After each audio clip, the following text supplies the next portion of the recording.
एक पुस्तक आहे, ज्या पुस्तकाचं नाव physics and chemistry of human body नावाचं आहे. त्याच्यामध्ये सगळे परदेशी शास्त्रज्ञ आहेत. दुर्दैवाने आमच्या देशामध्ये मंत्रशास्त्र आहे, आमच्या देशामध्ये योगशास्त्र आहे, पण त्या शास्त्राचं महत्व जाणण्याकरता आम्ही नाही प्रयोग केले, परदेशी लोकांनी अधिक प्रयोग केले. त्यामध्ये एक शास्त्रज्ञ, हा जो physics and chemistry of human body नावाचं पुस्तक ज्यांनी लिहिलंय, तो शास्त्रज्ञ असं म्हणतो की मला दिवसातले फक्त तुमची 5 मिनिटं द्या.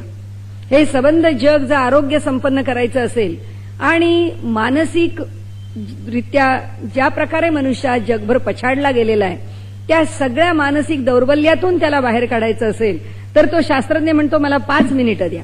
त्यांनी हिशोब काय मांडलाय आपल्याला सांगते. तो असं सांगतो की एका सेकंदाला माणसाच्या रक्तापासून सुरुवात करा म्हणतो तो, की माणसाच्या रक्तामध्ये असणाऱ्या ज्या पेशी आहेत त्या पेशींचा तो विचार तिथून मांडायला सुरुवात करतो.